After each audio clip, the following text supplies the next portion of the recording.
Hey, what's going on? Good afternoon. Honestly, I'm late to the party with this idea and this story, but you know what? My ideas aren't.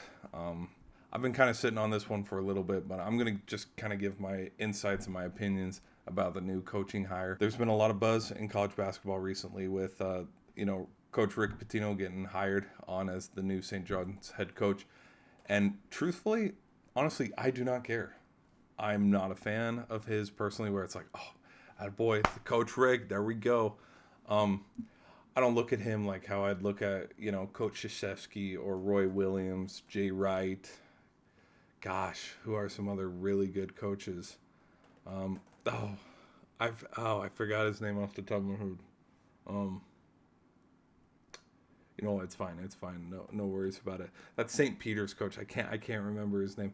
Well, he's now coaching at Seton Hall, but that's besides the point. But I think about how I watched the interview that he had where like he just got inducted and he was named the head coach, and then he hopped on to ESPN and SportsCenter, and man, they were just licking their chops, ready to ask him, "So how have you grown since the scandal?" And I just go, dude, come on. Like, leave it to, again, I'm not condoning anything that happened. I mean, obviously there was the paying players, but then paying the players and the other way with the, scandals and stuff, which is absolutely scumbag. Like, there's zero tolerance like that should happen at all. Like, how stupid can you be? Like, why would you pay, your new recruits to, go to or bring the to the campus? Like, it, you got to use your brain. Okay, use your brain.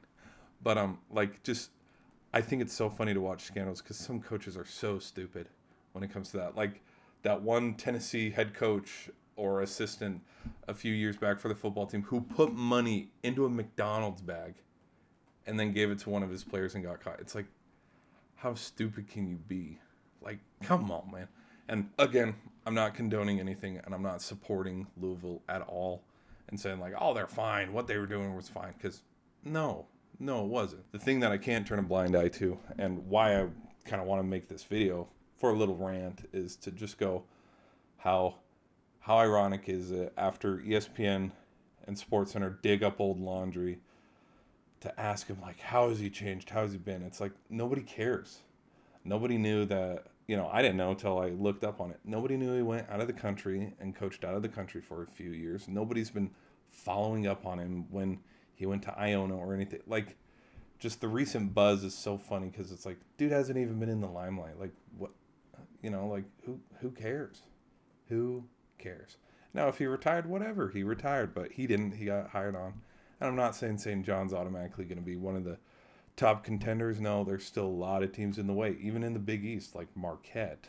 Villanova's probably going to have a bounce back year. Seton Hall can only get better. So there's a lot of teams still in the way.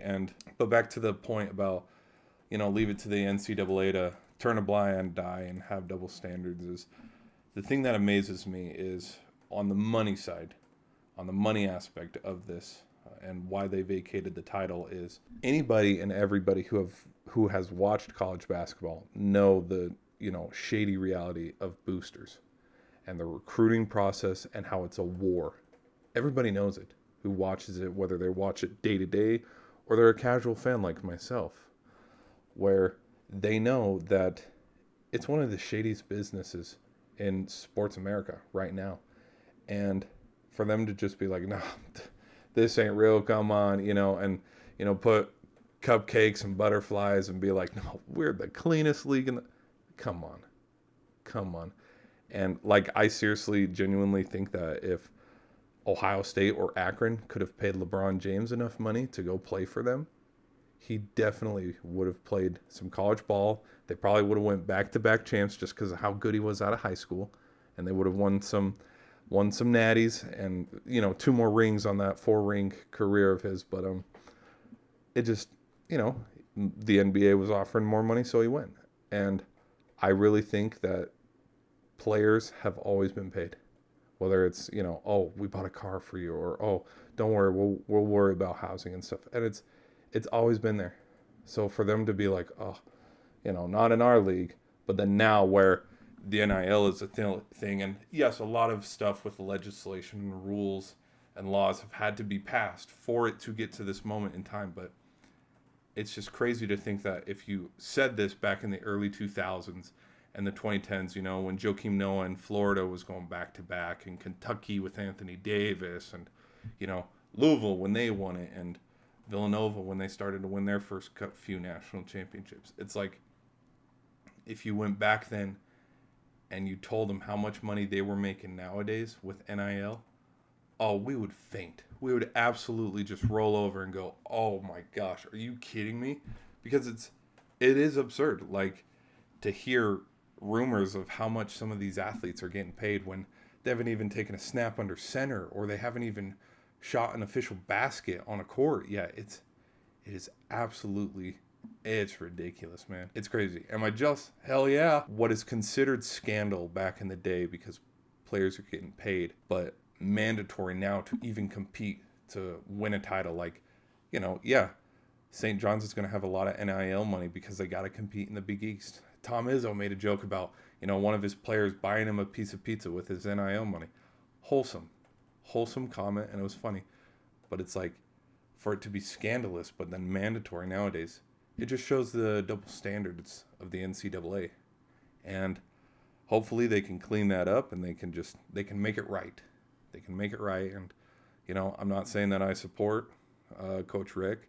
You know, honestly, if he goes, you know, 0-25 or 25-0, I don't care. You know, Peter Griffin, it kind of grinded my gears a little bit, because it's like, dude, come on now. But hold on, before I cut the video, one more thing that I wanted to say, and this is covering all collegiate activities. Baseball with some of the blue bloods of baseball, football like the Alabamas and the Georgias, and basketball. It's like, if you actually, you know, cut back the curtain and actually looked through the history of the game, it's like, dude, and I'm not saying that this is true, but it's like all the great ones, Krzyzewskis and the Roy Williamses and the Jay Wrights and the Nick Sabans and the Brian Kellys of the world. Of course they've done stuff like this. Of course they've paid players in some way, shape, or form. But the difference is getting caught or not. And it's a part of sports, and it's a reality that not a lot of people are going to accept. And I'm not saying that, you know, Nick Saban or Roy Williams or any of those coaches are terrible people for doing it. I mean, they want to win, and they'll do anything, like paying athletes, you know, hey, here's some housing, you know, money, or here's a new car. You know, they'll pay anything to get them to win. And ESPN knows what's happening. ESPN has known it's happened in the past. It's the reality of college sports that we live in. But now we call it NIL money. So, anyways,